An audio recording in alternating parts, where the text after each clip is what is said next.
Good evening, everyone. I am Ellen Myers, the Programs and Communications Director for the Newton Free Library. Thanks for tuning in for this engaging discussion between Joshua Prager, author of The Family Roe, An American Story, and Tiziana Deering, host of Radio Boston.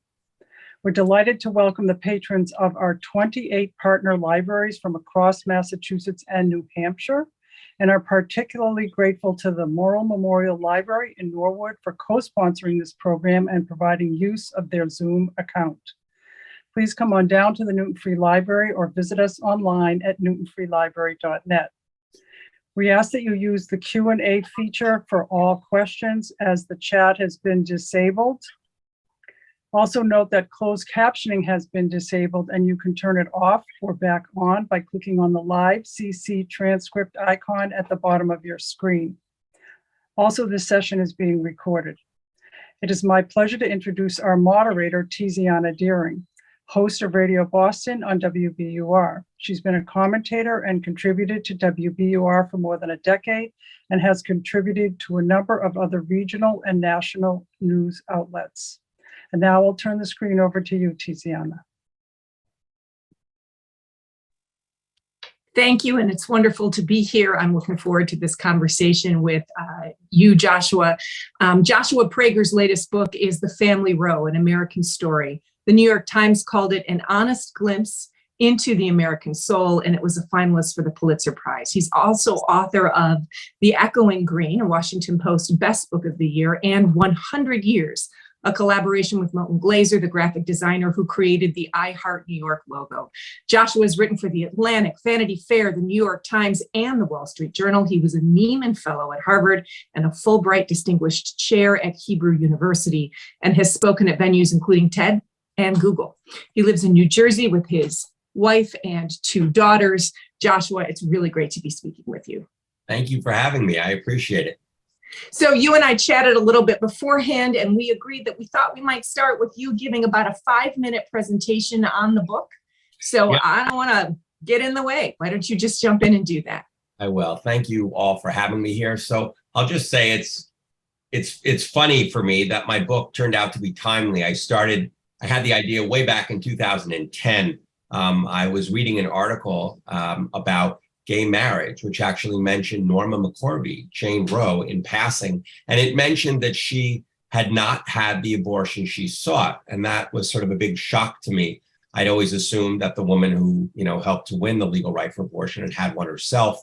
And I have, for the better part of 20 years, as a journalist, written about people often who have secrets, big secrets connected to historical things. To give one little example, I wrote about the only ever anonymous recipient of a Pulitzer Prize, a photographer I found in Iran. And I said, wow, that means somewhere, if Norma did not have the abortion, somewhere there is a human being whose very conception occasioned the lawsuit Roe v. Wade. I read that Norma had placed that child for adoption, but I had the feeling that he or she somehow would have found out who they'd been born to. And I came to see online that the pro-life side looked at this human being as the sort of living incarnation of their belief that abortion is murder. They could say, aha, but for Roe, you would have killed this person. They didn't know who that person was, though. I then wanted to find this person, which led me to Norma. Norma did not want to speak unless I paid her. I explained I couldn't do that. Later, we ended up spending hundreds of hours together over the course of 4 years. But when she first said no, I went off to find her partner of many, many years. Norma was gay, although she'd had occasional relationships with men. And Norma had just left this woman, Connie Gonzalez, when I found her in Texas. And the home that they'd lived in together was about to be foreclosed on. And Connie mentioned to me that Norma's private papers were in the garage and were about to be thrown out. And I said, wait, please don't throw those out. Those are important papers. Those papers are now at the Schlesinger Library at Harvard. I acquired them from Norma. She did not want them. And those papers were fascinating. They did lead me in time to the quote unquote Roe baby. I found on one piece of paper her date of birth.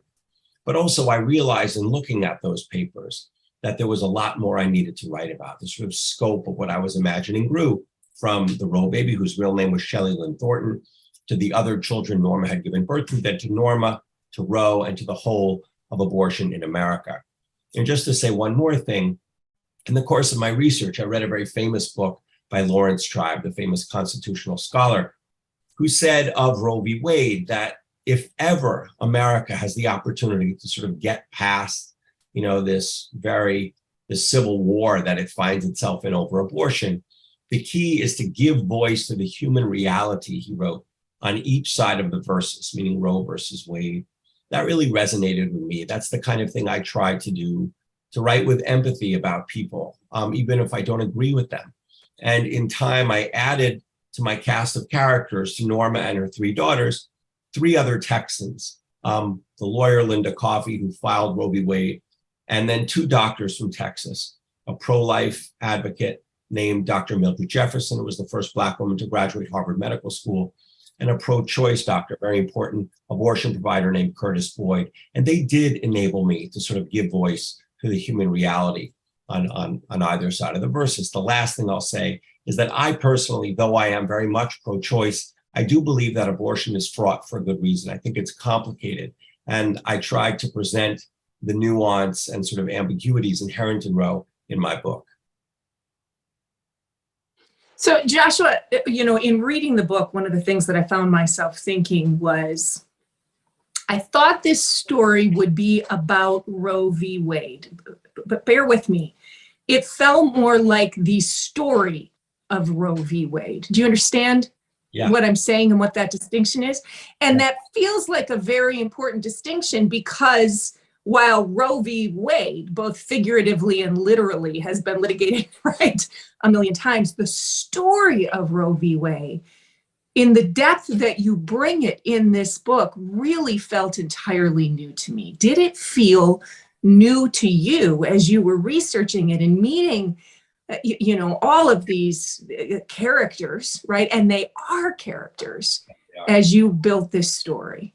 Yeah, you're exactly right. It was kind of shocking, as famous as Roe v. Wade is, and it's undoubtedly the best known sort of case, certainly of the last, 50 or 100 years in our country. It's a case everybody knows. As famous as it is, the people behind it were shockingly unknown. In fact, Norma McCorvey, Jane Roe, the plaintiff there, the stories that she put forward were complete fiction. She famously switched sides. We can talk about that, from the pro-choice to the pro-life side. And I made a point, by the way, I'll say, of using those two phrases, allowing people to sort of call themselves what they wish to be called, those 2 labels. But she wrote an autobiography sort of while on either side, and the stories that she told were nonsense. She was trying to come up, I guess, with a narrative that sort of befit her famous pseudonym. But the truth was much simpler and much sadder. Really, I think, just to sort of put one thing out there right away, her story is really a story of class. She wasn't treated well by the people on the pro-choice side, the very people who represented her. And in many ways, she came to be the sort of, obviously the pro-choice leaders would have been thrilled to have like a Gloria Steinem to represent their cause, but instead they had a Norma McCorvey. And as unfortunate as she was for them, not only did she sort of famously switch, but she didn't use the language that they wanted. She lied often and things like that. But I would argue that she's actually the perfect plaintiff, because she embodied the contradictions inherent in Roe and class. Again, right now we're in this country so divided that, you step on one side of a state line, you can have an abortion. You step on another, you can't. And really, that was her issue too. One of her lawyers, Sarah Weddington, had an abortion, but not told Norma. She'd had the means to go to Mexico. Norma did not have the money to fly to California or to Mexico, where abortion was legal. So yes, it's not the story. It's the story behind Roe v. Wade. Roe v. Wade is just one character in it. And I think maybe you should just tell us about Norma. Yeah. So Norma, the best way to understand Norma, for me, like the way I came to understand her, was to look back at her family. She was the 3rd successive woman in her family, 3rd successive generation in her family to have an unwanted pregnancy. And you see the repercussions, like the ramifications, what happens when people have an unwanted pregnancy and are unable to sort of end that pregnancy. So her grandmother gets married right away, which leads to all sorts of things. We're in rural Louisiana.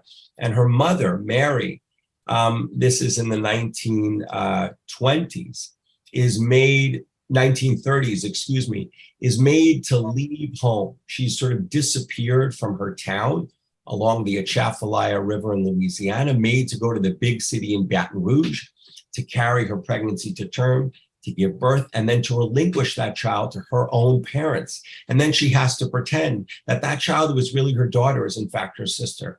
This devastates her. She becomes an alcoholic. And when she then marries, she's sleeping with many of the men she is serving drinks to. This is the home Norma, Jane Roe, then grows up in, a home where sex is, I'll say when that starts happening, Norma's father, Mary's husband, is distraught, and he decides that the family will all become born again. They become Jehovah's Witnesses. They move to Texas in the hope of a new start, but there's no new start. And this is the home Norma grows up in, where sex is sinful and illicit and extramarital, and also all the more so when Norma then comes out to her families. She's 12. Her mother beats her for her homosexuality. Norma is then sent to a school for quote unquote delinquent children when she is caught in a motel with a female classmate of hers. And by the time Norma is 16 years old, she really is trying to sort of, she says, you know what? I'm going to try to do what's expected of me. I'm going to be straight. I'm going to get married. She marries at 16, quickly has a child, but she is not fit to be a mother. She does not want to be a mother. She's working in a bunch of gay bars there in Texas. She begs her mother to take the child off her hands. Her mother does. Norma later lies and says the child was kidnapped. She then gets divorced, has another child she relinquishes to adoption. She becomes a prostitute, a drug dealer, having a very difficult life. And it's at that point in 1969, when she's 22 years old, that she then gets pregnant for the third time and does not want to go through this again. She wants to have an abortion, but of course, abortion is illegal in Texas. So, as you pointed out in your opening comments, you started this book in 2010, and you did not set out to write a book in an iconic moment about an iconic subject where 50 years of turmoil have come to a head, right? So world's best oops, by the way, right? To do that now, it was Pulitzer Prize nominated. One of the things that struck me were, we've talked already a little bit, Joshua. Oh, you froze there for a little bit. Let me see if you unfreeze. Give it a moment. Did you lose me for a second there? So yeah. Yeah, I'm sorry, and I'm sorry to the audience. Okay. We've had a number of strange Zoom issues tonight. All of us have the. I apologize. So Joshua, talk about Texas. Yeah, so Texas, again, I didn't have the foresight. I didn't know that Roe was going to become, I didn't know when I started that it was going to be sort of in the crosshairs and become overturned. Obama was president, everything seemed sort of safe and sound. But when I did begin to dive in, I did realize how central Texas is to the story. It is a place where traditionally you've had a very large number of girls and women who have wanted to have abortions, where they've been denied access to abortion, and where you have a really sort of fervent anti-abortion population. And so Texas is really a character in the story. And what's fascinating to me is the three people who I mentioned, who I surrounded Norma and her family with, Linda Coffey, the lawyer who files Roe, and Dr. Jefferson and Curtis Boyd, the two doctors on either side of it. All three grew up very religious in Texas. Religion and sex, again, over and over and over, their seeming sort of irreconcilability is, in my mind, what really has led America to the point where it now is. Of course, it becomes politicized. There's a lot more to it. But that's really the foundation, in my opinion, of the problem, why abortion is uniquely fraught in this country. And a microcosm of that is certainly Texas. So then you have this layer of the exogenous players who politicize everything from Norma's experience to the Supreme Court ruling and carry us forward to this day. And we'll come to the current. obviously towards there is a level of cynicism there that you can almost chew on. It is honestly disheartening. Talk about this next two concentric circles of players as 50 years unfolds. So you're exactly right. It is a very cynical thing. I didn't know the history. When Roe is decided in 1973, it's shocking now to hear it in 2022. It was hardly politicized at all, and it was certainly not a partisan issue. When Ronald Reagan, the governor of California, signs into law this very sort of liberal abortion law, which makes abortion legal through the 20th week to non-residents too, his bill has broad bipartisan support. And amazingly, the first time after Roe, 2 years after Roe, 1975, when a justice is confirmed to the court, Justice Stevens, he is literally not even asked his opinion of Roe v. Wade at his Senate confirmation hearings. Now, of course, those hearings are basically just proxies on Roe. And then what happens is from the mid-70s to the mid-80s, it becomes politicized. Now, politicians, basically, I have come to see, talk about cynical. I mean, they have no conviction, very few of them. You know, Reagan about faces, Bush about faces on one side on the issue, once it's becoming sort of a pro-life of the Republicans, you know, pro-choice of the Democrats. On the Democrat side, Dick Gephardt, Al Gore, Jesse Jackson, Ted Kennedy, they all quickly get in line. And it's 1976, really, when abortion becomes a political issue. Dr. Jefferson, that the woman I mentioned, becomes the head of the National Right to Life Committee, and she basically challenges the presidential candidates to take a stance on whether or not they support a personhood amendment, whether they wish to amend the Constitution to recognize the quote unquote personhood of a fetus. And Reagan says that he will do so. And he then wins the election in 1980. And a large part of the reason he does is that, without going too into the sort of weeds, Jerry Falwell, a Baptist pastor, founds the moral majority. Evangelicals and Catholics come together and they help elect him. The Democrats are a little sort of slower to realize the political importance of abortion here. When Scalia is appointed to the court, they don't make an issue of it all. But of course, 2 years later, 1987, when Bork is put forward, Ted Kennedy and everyone else says, if he's elected, you know, if he's appointed to the court, excuse me, you know, it will be a very dark day for women in this country. Abortion is fully politicized by then. And yes, it is a cynical thing. Just to sort of add to it, you know, what was really disheartening for me as a person who is pro-choice, and I alluded to it briefly before, was the way that Norma was treated by her own lawyers, particularly Sarah Weddington. You know, she was much more valuable to them, of course, as a plaintiff than just as a woman who was pregnant wanting an abortion. They misled her. They didn't treat her well. And then even later, when Norma initially she just wanted an abortion, didn't want to be sort of part of the movement. But when she does then want to become part of the movement in the mid to late 1980s, they don't give her a seat at the table. They marginalize her because she wasn't sort of the person they had sort of imagined.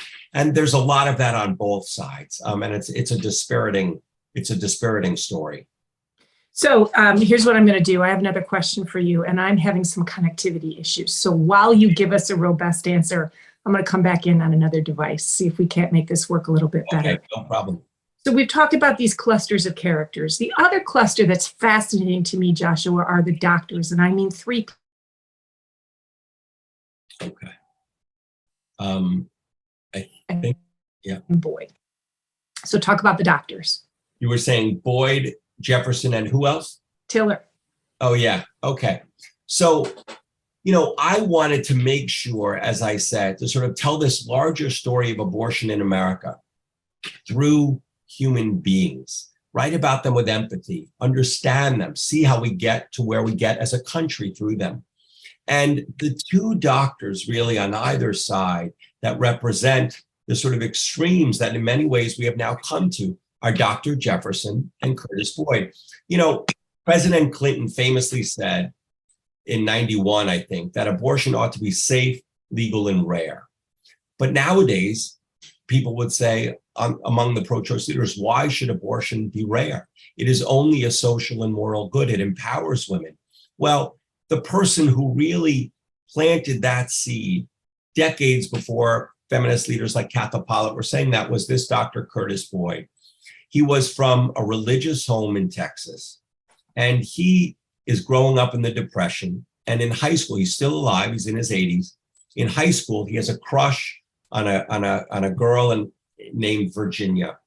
She gets pregnant with the captain of the football team. The captain of the football team is seen as a stud, but Virginia's life is ruined. She is made to leave school. She's a pariah. She's made to leave the church. This strikes Boyd as deeply unfair. He's very upset. He becomes a doctor, and he starts providing abortions in Texas pre-Roe. Later, after Roe, he really pioneers what is now the accepted method of second trimester abortion, dilation and evacuation. And eventually, when his friend, Dr. Tiller, is murdered, Dr. Boyd becomes the largest provider of third trimester abortions in this country. Now, again, though, what really marked him in my mind was his complete impenitence about his work. He said that abortion is only a social and moral good. And it is undeniable, obviously, that there are abortions late, even well into the third trimester, that are necessary to save the life of the woman if there's a severe fetal abnormality, etc. But he will say that he believes abortion ought to be legal literally up to the moment of birth, and not only in those extreme cases. So, I watched as the sort of pro-choice movement moved this way, and the pro-life movement did as well. The two poles that these two movements now exist would have been unrecognizable to the leaders in the 70s. Henry Wade himself, the Wade against Roe and Roe versus Wade, he was privately pro-choice. Linda Coffey, the woman who files Roe on behalf of Norma, was a religious Baptist and said that, while I believe that abortion ought to be legal, I myself could never have one. I mention this because people were mindful that it was complicated. Just to talk a little bit about Dr. Jefferson. Dr. Jefferson is maybe the most fascinating character for me in the whole book. She's a very brilliant woman, graduates summa cum laude from college at the age of 18, and then goes off to Harvard Medical School. As I mentioned, the first Black woman to graduate from Harvard Medical School. She's ready to become a surgeon, but her medical career is sabotaged. There was a fascinating thing I discovered, an FBI file about her. When Nixon in 1973 wants to appoint her to the committee, and you have all these very famous doctors talking about her, and they're saying in just simple black and white, well, I couldn't appoint her to this committee or that committee. I couldn't have her work with me because she's a Black woman. And her career is just sabotage. She doesn't know what to do. She can't get certified as a surgeon. And then it's right around then that she doesn't know what to do, that the American Medical Association says, you know what, this is 1970, 71. Doctors, if you work in a state where abortion is now going to be legal, you need to defer to state laws. Dr. Jefferson is upset about that. She's miserable at the medical community in general because, again, they've sort of ruined her career. And she very quickly becomes the sort of voice of the pro-life movement. She realizes the political gold in abortion. She brings Reagan into the fold, and we're off and running. The last thing I just want to say about her, I'm so sorry, Tiziana. Not at all. Always looking at sort of the human beings behind the stand, their public stances. The very same woman here who's saying that there can never be an exception for abortion, that abortion can never be allowed, not in cases of rape, incest, or even when the life of the mother is endangered. This same person privately tells her husband that she will only marry him on the condition that they not have children. She says, because I'm Black, you're white, we will have a biracial child. We will bring that child into this world. This is an unjust world. Life is so unfair that I won't bring a child into it. And yet she mandates that every other conception has to lead to a child. So there's a lot of hypocrisy and complications in the backstories of all of these people. Are you hearing me okay here? Yep. One of the things that's interesting in listening to you, so when you take in the book, and I think hopefully the audience is catching this as you and I are having our conversation, you have these multiple concentric circles after concentric circles, casts of characters, entire types of characters, deeply personal characters. You have a state that's acting like a character. You've got religion acting like a character. Is there anything that wasn't there that the law is acting like a character, politics, anything that wasn't there that you thought would be, where you were like, I thought X would have figured into this much more than it did. That's a good question. I think the single biggest thing for me was, again, I majored in music theory in college. So I came to this with no sort of previous understanding of these things. I was just deeply curious, and I just kept sort of following all the lives. And the biggest thing that just struck me over and over and over again was that, Justice Blackmun had it right when he writes in the preamble to Roe v. Wade that a person's private opinion about abortion is often determined by their exposure to it. He says the exposure to the raw edges of human existence, that basically if you know somebody who had an abortion, you will be open to understanding that side of things better. Similarly, on the other side, a lot of the people I interviewed, like to take Troy Newman, the sort of extreme flank of the anti-abortion folks. He himself, one of his parents wished to have an abortion, and he then felt I was almost aborted, and he goes off and running with that. So, I don't know that there was something that I thought would be there, and it wasn't. But what overwhelmed me was just sort of how intuitive often it was where people ended up. It basically was, just to tell one more story, Justice Powell, one of Justice Blackmun's fellow justices on the court, one of his peers, again, both Republican appointees, he was very securely pro-life as a lawyer at a Virginia law firm. And then as he confides to his clerks the year after Roe, 1974, he tells this story. He was at his law firm pre-Roe, and a young messenger comes to him at the firm, says, you know what, I need your help. I brought my girlfriend to an abortion provider, a legal abortion provider. She died, and I am now wanted sort of, for manslaughter here. And this double tragedy led Justice Powell to side with the majority opinion in Roe. I do think, and that goes back to why I have my approach. I'm not naive. I know that we are in a very depressing, polarized place in this country. But I do believe that when people are exposed to other sides of, to other opinions on this subject, as much as any other subject, their minds can change. I have received sort of fascinating notes from people, very religious and people on both ends. The book was endorsed by both Linda Greenhouse and the Southern Baptist Convention. So it's sort of a strange thing to see that people, if they believe that they've been presented fairly, their minds can change. Let's talk about Shelley, Jennifer, and Melissa. We already have a question from one of the audience members asking you to talk about the Roe baby. And so maybe this is the time to introduce Norma's three daughters. Tell us about them and tell us what you learned. I mean, they were fascinating. I'll just say we're talking a lot about sort of cynical things and politics and all that. Sometimes these daughters, they were very inspiring. I'll give an example. Norma had three daughters. I mentioned the first one she had when she was married, and then her own mother raises that child. The other two are sort of relinquished to adoption and raised by strangers. Well, Melissa, the first child that she gives birth to, I mean, my goodness, did she suffer at the hands of Norma? Because even though Norma's mother, Mary, raised Melissa, Norma was in her life, and she was a destructive force. Now, we mentioned, Norma was manipulated by both sides, but she could be vicious herself. She's a very difficult, complicated person. And Melissa, you see in my book, generation after generation after generation falling into the sort of same difficult situations. The grandmother, Bertha, then Mary, then Norma, and then Melissa comes along. And she's like, you know what? No way am I going to sort of let this pattern repeat a fourth time, a fourth generation. And I'm sure if I went back, it would have been even more generations. I am going to be a good mother to my two kids, and she is. And I think there's something really heroic about that, just to sort of say. But to give you a tiny bit on each of the daughters, Melissa, as I say, suffered because Norma was in her life.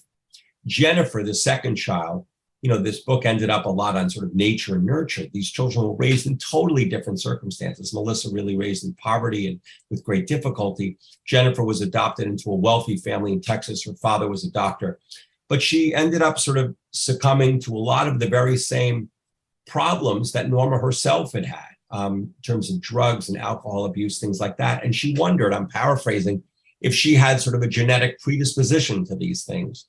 By the time I found her, she had overcome these things. She was sober, and she had happily sort of extricated herself from 2 abusive relationships with men and was very happily coupled with a woman. She was delighted to learn that neither of her parents were straight. Norma defined herself as gay, and her father was bisexual. I also found the biological fathers of all 3 daughters. And so this was an important thing for Jennifer. The youngest, Shelley, in answer to the question here, Shelley being the Roe baby. Roe baby. She had maybe the toughest lot of all, because, the fascinating thing is she said that at the root of what is hardest for her is actually not the sort of uniqueness of her burden, meaning that she herself, it was her conception that led to Roe, but rather that she was simply born unwanted. The fact that she was adopted and let go by her birth mother, this, she says, that's the thing she's worked on in therapy. That something that is common to tens of millions of people being sort of born unwanted. But her burden was amplified by the fact that not only was she, let go by her birth mother, but she then finds out at 19 who she had been born to. She was a regular teen, as she puts it, caring about shoes and cute boys. She says when she's walking across a parking lot near where she lived in Washington State to get a tan, when someone jumps out of a van and says, "Hey, I was sent by your birth mother." And immediately Shelley's delighted. I've always wanted to know who my birth mother is. Well, it turns out that Gloria Allred had just come to represent Norma, 1989. Famous lawyer. Yep. And they had this idea that we could get Norma out in front of, she takes her to Hollywood, we can get a lot more attention for her if she somehow finds her third child, the Roe baby. They don't look for the second child, which I think is very telling. And it's very upsetting to Shelley that she finds out that her biological mother isn't looking to have a relationship with her. She sort of wants to take their show on the road, appear before live audiences, make money, etc. Norma had come to really wring a living, a meager living, but a living out of her plaintiffship. And a lawyer prevails upon the National Enquirer to not include Shelley's name in this article, but she is devastated by this. She feels that at any moment she's going to be outed. She's carrying a great secret. It's a very difficult thing for her. She and her mom at that point were pro-life. Now, by the way, all 3 of Norma's daughters say that they are pro-choice, although again, they wouldn't speak about it in the same way that a leader of NARAL would, but they're all pro-choice. They all pretty much agree with Norma that abortion ought to have been legal, but only roughly through the first trimester. These were the sort of 3 daughters and the 3 burdens. The last that they carried, the last thing to say about Shelley, which was very sad. She managed to sort of get past that initial shock and think about, oh, maybe I'll have a relationship with my mother, my biological mother. But they get into a huge fight a few years later on the phone. They have not met yet. And Norma calls and says, you know what, I'd like to visit you with my partner, Connie. At this point, Shelley says, well, I'm not sure I want to do that. What am I going to tell my son that his grandmother's gay? This is hard for her. Norma then screams at her that she needs to thank her. Shelley says, why? She says, for not having aborted you. And that is the last conversation they ever have. They end up in this sort of very sad way. To the very end, Shelley thinks, will I maybe nonetheless find it within myself to go visit Norma? She wrestles with this, goes back and forth when Norma is dying, but she does not in the end go to visit her biological mother. This underscores again, Joshua, this idea that your book is not about Roe v. Wade. It's about the story behind Roe v. Wade. There's one more piece that I do want to get to, and then I think it'd be good for us to go into some more audience questions. And this last piece actually starts to move us into the more traditional Roe v. Wade territory. As the leak of the potential Supreme Court ruling came out in the spring, and then the ruling itself came out, I had a number of conversations with people both off air, on air, who said, the court has always been politicized. People who are saying this is a politicized U.S. Supreme Court. The court's always been politicized. This is nothing new. The picture of the 1973 Supreme Court that you paint in the book is nothing like where we are now. So let's talk about that court and what you learned. Yeah, I would absolutely. And I will say you're 100% right. Obviously, the bulk of the book and the focus of the book is on the people behind it and explaining how we got here. But Roe is a character itself. And I show sort of how the law itself changes, and little by little by little. There's now, by the way, a great divide amongst the pro-life leaders. They're sort of fighting each other, the incrementalists versus the absolutists. And it was really the incrementalists that sort of got us here. This realizing, okay, we can't overturn Roe in one fell swoop way back in 1973 by introducing a human life amendment. Then let's chip away at it. So they introduce, outlawing abortions that are paid for by Medicare, and then that was the Hyde Amendment, Medicaid, 1976, and then the Webster case, which says that basically public resources can't be used for it. And then there's Gonzalez v. Carhart that bans a particular procedure, little by little by little. And then of course the hundreds and hundreds of sort of state laws that are mandating waiting periods and ultrasound and needing to get consent. And little by little by little, you see sort of how we got here. But in terms of the Supreme Courts themselves, yes, it's, I think there's no better evidence of that, the way the courts have changed, than if you look at 3 rulings, if you read them. And again, I'm not a lawyer, but if you just read, it's written in plain language, Roe v. Wade, and then Casey, the 1992 case. If you read those 2 cases, one obviously is instituting sort of, legal abortion in all 50 states. And the other is sort of preserving the essence of Roe, namely that abortion needs to be legal through viability. Both of those rulings are unbelievably careful to sort of recognize that abortion is complicated, that good human beings can disagree with this. They're on the other side, and we understand, and they write about that at great length. And then you read Dobbs, that's written by Alito, and it is so snide and like contemptuous of anyone who doesn't see it this way. There's even a sentence in there about being like, it doesn't matter to us. It's not our sort of concern how the country reacts to it. It's sort of a remarkable thing. And that really sort of embodied for me the change in the court. The court is obviously, yes, you're right, the people are talking to you about it. Yeah, there have been politics on the court before. I mean, certainly not in my life. I'm 51. Has there been anything like this? And it was when Justice Ginsburg didn't step down. It's very sad. When that happened and Trump got elected, I had a feeling, just having spent the years looking at this, that we were actually going to land here. I said, you know what, if he gets a third appointment, Roe is done for. And you could hear the questions in the oral arguments in Dobbs. You could hear the questions from Justice Kavanaugh, who kept sort of talking about precedent, at times when the Supreme Court had overturned precedent. And then you could hear from Justice Amy Coney Barrett talking again about adoption, as sort of an alternative to abortion, where even the ears of a non-lawyer were seeing where this was going.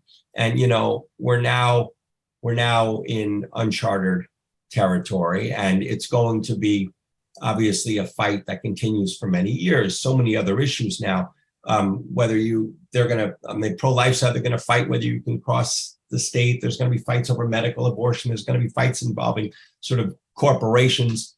There's going to be a lot of fights, but you see, like when Lindsey Graham tried to introduce a 15-week federal ban, there was great sort of divide amongst the pro-life community. So it's not like they have consensus. And I think similarly, there's now divide on the other side too. I'll just sort of say it's easier to fight against something than to defend.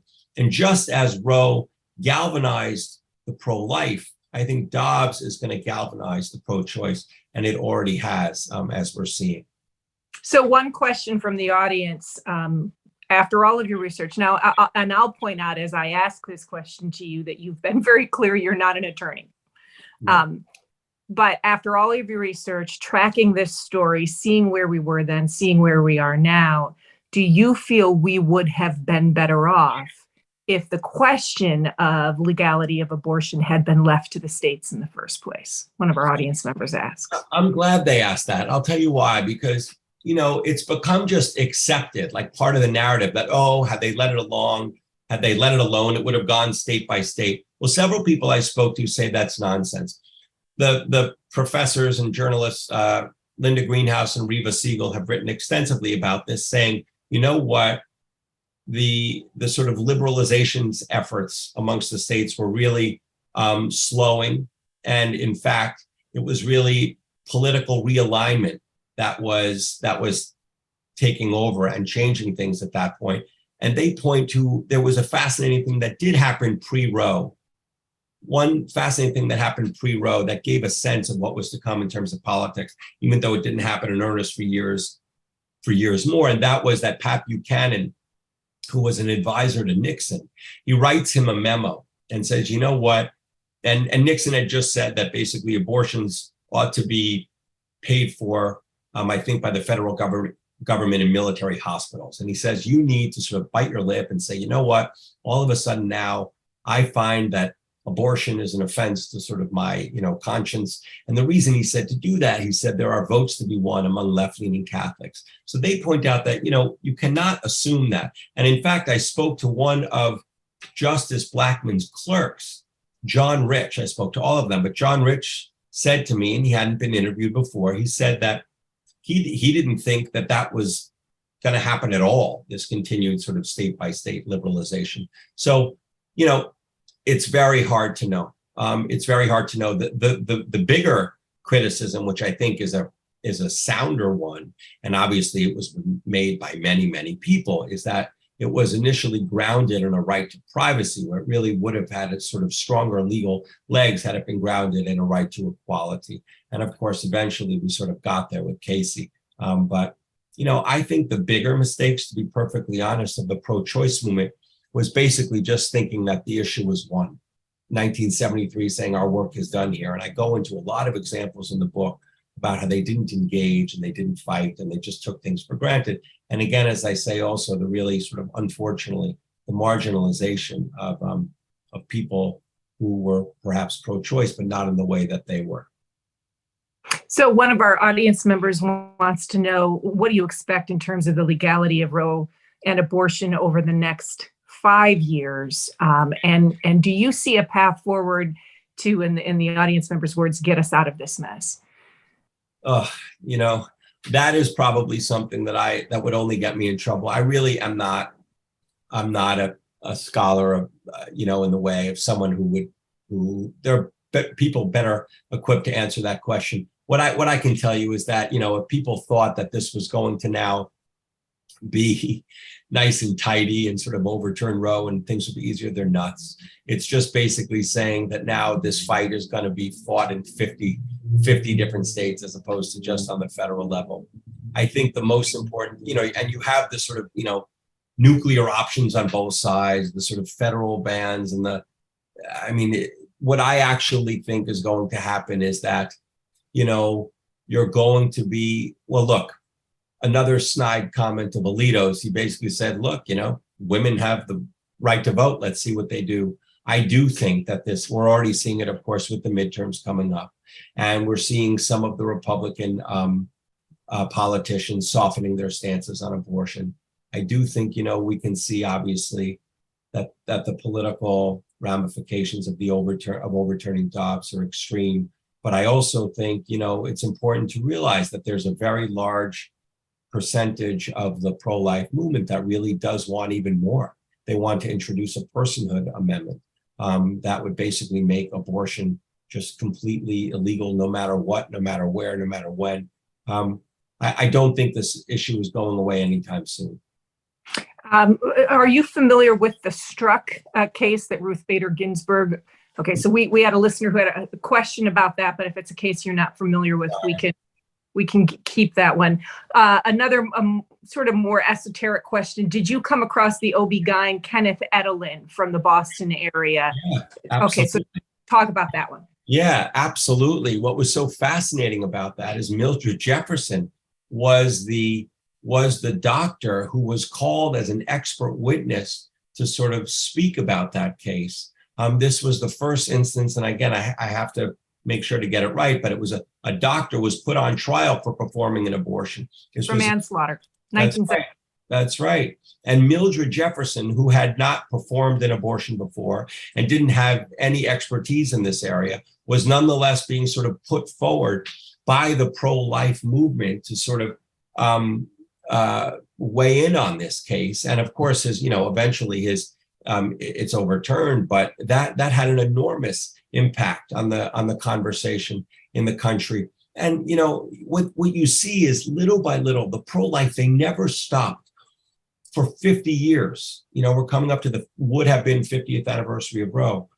They never stopped coming up with different ways to sort of attack Roe, whether they were sort of fetal slides or changing the language, to call something a partial birth abortion, et cetera, et cetera, et cetera, on and on and on. And that was a very powerful example of what they were capable of doing and the importance of it. I do think that the pro-choice movement needs to sit back and think and go back and see how we got to this position and to figure out how to fight. This is not something that the pro-life are now going to rest on their laurels. One other thing I just want to say, a lot of people say, oh, well, and again, I write with empathy about people on both sides of the issue. I really do. But it's also important to fight facts, fight untruths with facts. And one of the things that was really fascinating for me is to look, we just sort of accept it that these pro-life positions, if you are a religious person and you are taught that abortion is murder from conception, well, then what can be done about that? Well, it was fascinating for me to even see that the Catholic position on abortion didn't become sort of as cut and dried as it is today until 1917. Before that, it was recognized that there was a differentiation made between sort of abortion pre and post quickening, whether a woman was sort of exiled and whether it was considered murder, et cetera. So it's important to sort of study up the facts. It's also important. Another one of the things that was always put forward by the pro-life was saying that abortion causes women great psychological harm. They called it post-abortion syndrome. Well, the great majority of studies show that while, of course, there are individuals who have suffered emotionally from an abortion, the great majority of women who have abortions express relief, not regret.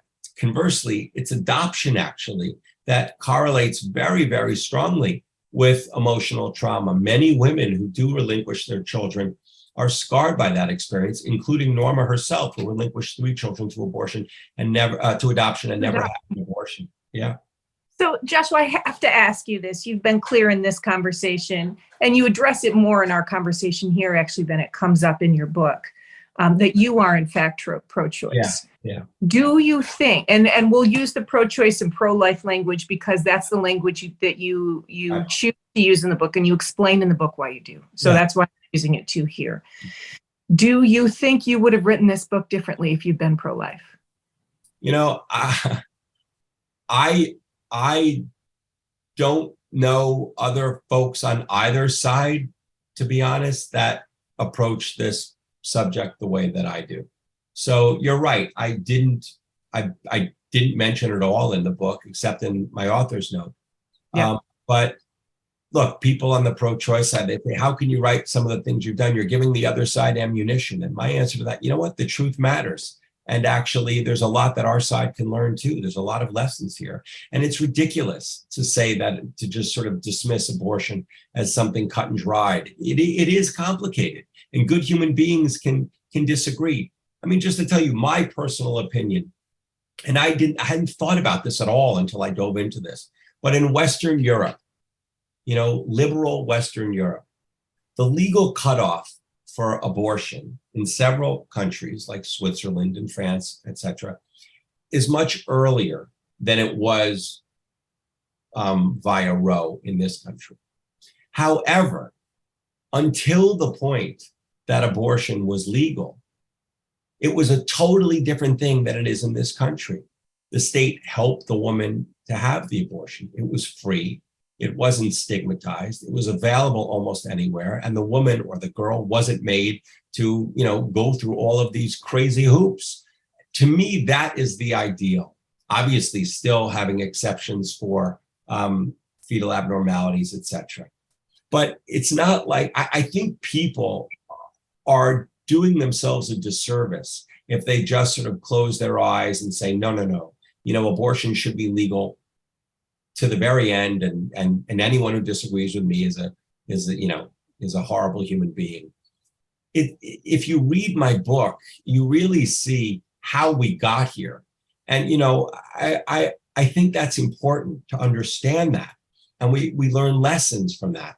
So I don't think I would have written the book differently if I was pro-life. There's no one on that side who's sort of written it this way, but there isn't anyone else on the pro-choice side who's written it this way either. And again, I'm not naive. I don't think it's going to change the world, but just judging from my inbox, I do think that lives are capable of being changed, and minds are capable of being changed. And I do think it goes back to the very thing that Justice Blackmun wrote in his book, in the preamble to Roe, that basically when you are exposed to something, you can come to see it differently. Interestingly enough, both sides recognize that. Both sides tried to have people on their side tell their stories. And we can do worse than listen to them. Tell us about that inbox now that this book is out there. Well, let me put it to you this way. I became very sort of disenchanted with the leaders, unfortunately, on both sides of this issue.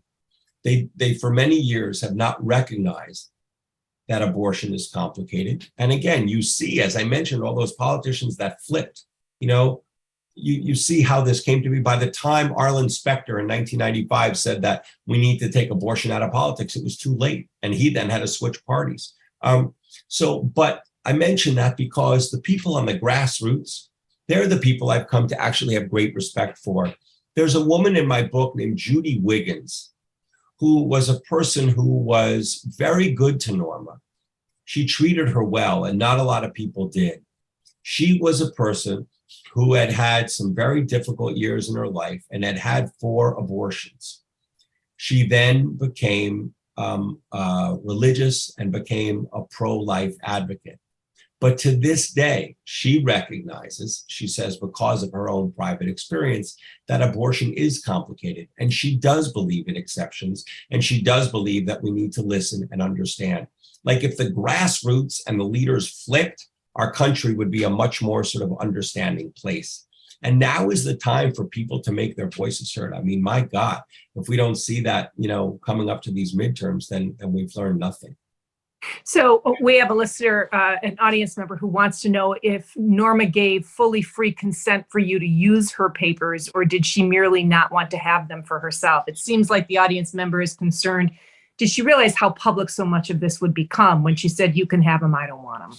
Absolutely. She absolutely realized, and she was desperate for me to tell her story. It was fascinating. I spent hundreds of hours with her over the last 4 years of her life. I was with her actually when she passed away.